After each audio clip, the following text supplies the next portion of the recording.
Buongiorno e benvenuti a Cosa c'è di nuovo, le notizie di oggi, giovedì 28 marzo.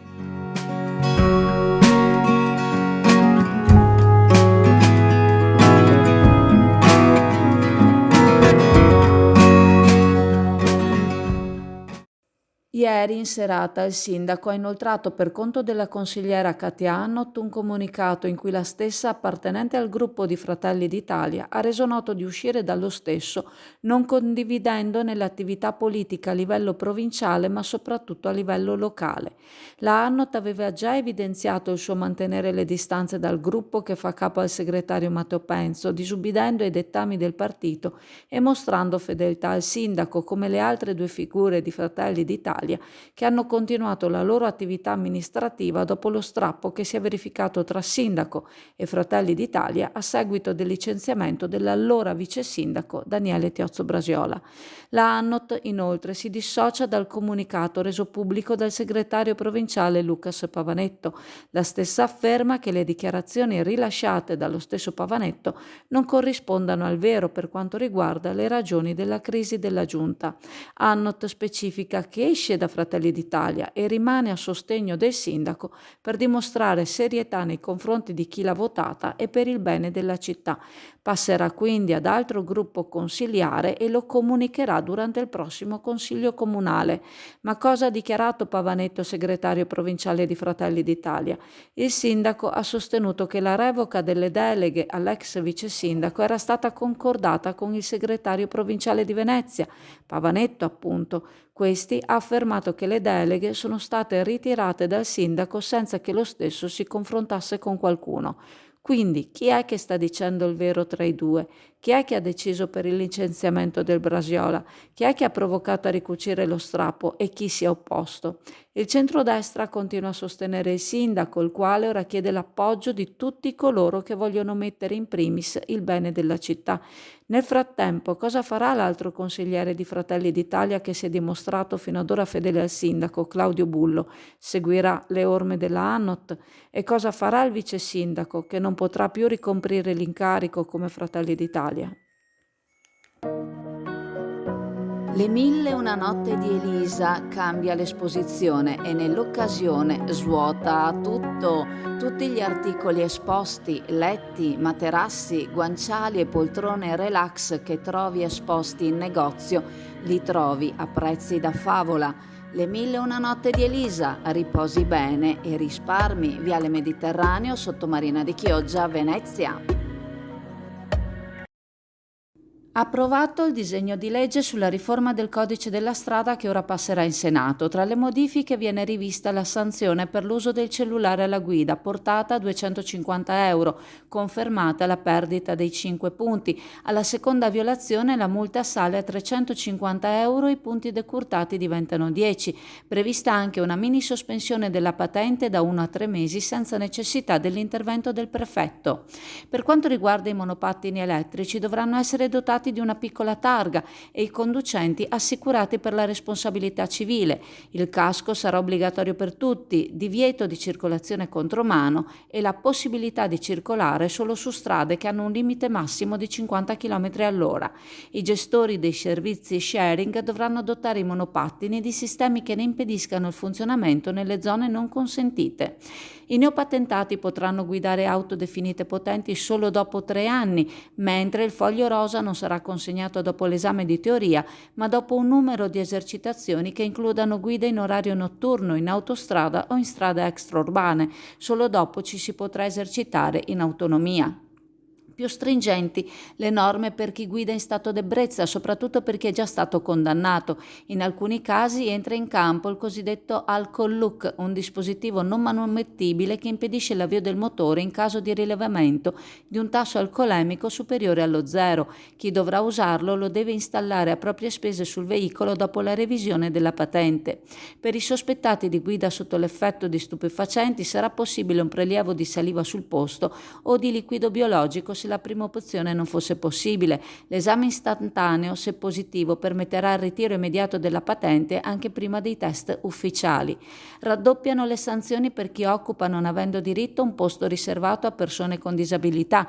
Più rigide le pene per chi abbandona gli animali domestici, soprattutto se l'animale diventa involontario a causa di un incidente. Le nuove norme agiscono su un ambito molto vasto. Abbiamo voluto sottolineare soltanto i punti più significativi.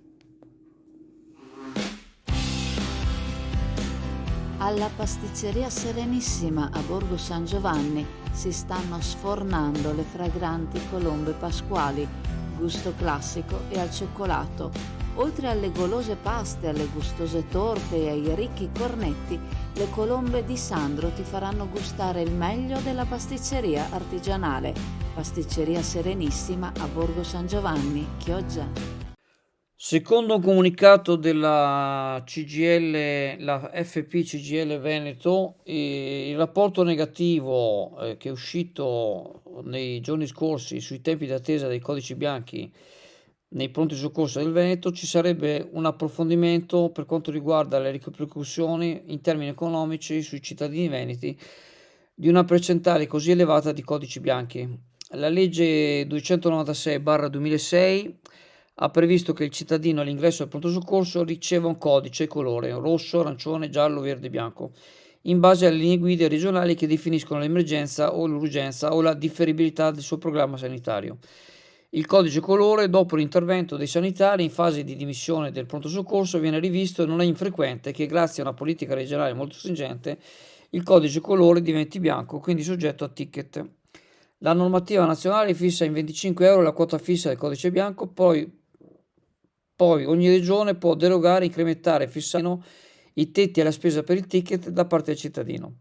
In Veneto la DGR 1868 del 15 novembre 2011 e il DGR 1513/2014 hanno previsto la quota fissa di 25 euro più il ticket sulle prestazioni erogate in PS e le esenzioni dal pagamento più stringenti rispetto alla legge 296/2006 del ticket anche per i codici bianchi. Ad impressionare sono i dati delle regioni pubblicati da Agenas anni 2022-2023 sui due codici più assegnati dal PS, verde e bianco, che sono in Veneto una percentuale altissima rispetto ad altre regioni. E siamo nello studio del Servizio Nord-Est 2.0 e vorremmo sapere di che cosa vi occupate. Ci siamo fortemente focalizzati sui bonus edilizi, in particolare sul superbonus, quindi interventi prevalentemente condominiali di efficientamento energetico. Il superbonus esiste ancora, fino al 31/12/2024 l'incentivo è stato ridotto al 70% e fino al 31/12/2025 è stato ridotto al 65%. Per maggiori informazioni su superbonus e agevolazioni fiscali per le ristrutturazioni edilizie, Servizi Nord-Est 2.0, via Bembo, Sottomarina di Chioggia, Venezia. A Palazzo Ferrofini, sede del Consiglio regionale Veneto, è stata presentata la risoluzione dal titolo La Vespa, una targa storica, patrimonio culturale italiano. Primo firmatario Giuseppe Pan, Lega, Liga Veneta. Per l'occasione, davanti all'aula del Consiglio regionale, è stata esposta una Vespa Piaggio storica. Circa 20 milioni di esemplari sono stati venduti di questo emblema dell'Italian Style, un simbolo iconico internazionale creato nel 1946 nel periodo di ricostruzione post-bellica. L'intuizione fu di Enrico Piaggio, a realizzarla fu Corradino d'Ascanio, che realizzò inconsapevolmente un oggetto di culto che ha conquistato il mondo diventando simbolo della rinascita italiana. L'incontro è stato introdotto dal presidente del Consiglio regionale Ciambetti, che ha ringraziato della sua presenza l'onorevole eurodeputata Rosanna Conte. Pan, primo firmatario della risoluzione, ha voluto spiegare di voler tutelare la Vespa Piaggio per i valori che rappresenta e che ha rappresentato per diverse generazioni. Un simbolo che non deve essere toccato da sanzioni o misure europee in ottemperanza al Green Deal e che va quindi tutelato. Con tale risoluzione si vuol mandare un forte messaggio a Roma, ma soprattutto in Europa, attivando così la filiera. L'eurodeputata Conte ha quindi confermato l'importanza di questo segnale a tutela dello storico marchio, che si dimostra inarrestabile e inimitabile nel tempo.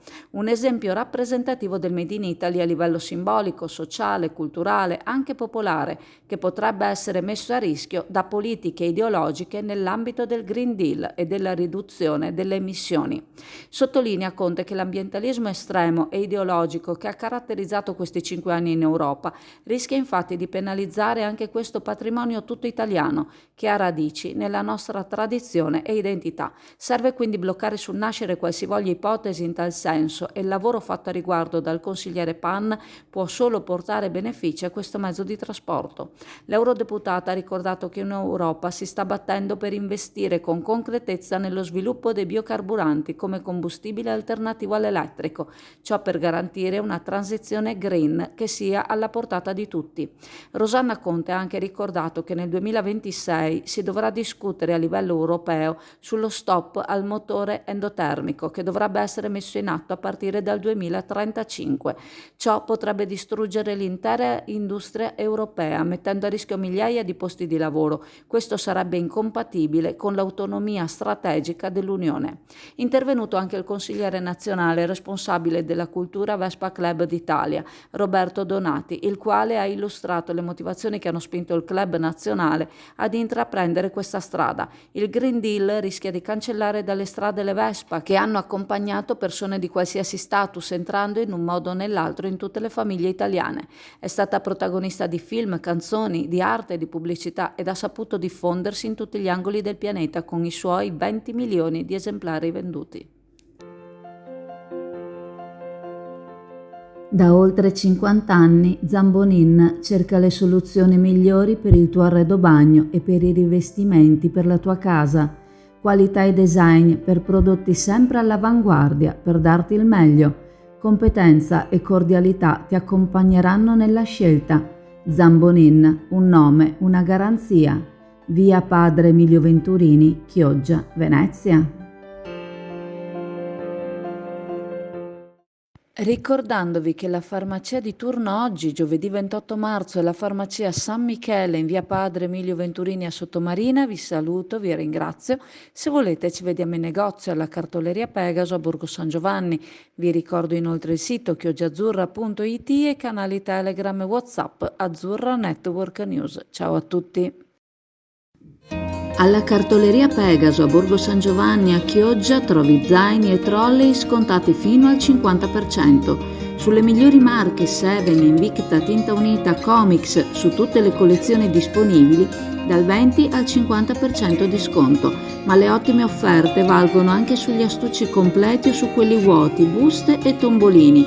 Offerte valide fino a fine gennaio su una vasta scelta di ottima qualità. Cartoleria Pegaso, Borgo San Giovanni, Chioggia.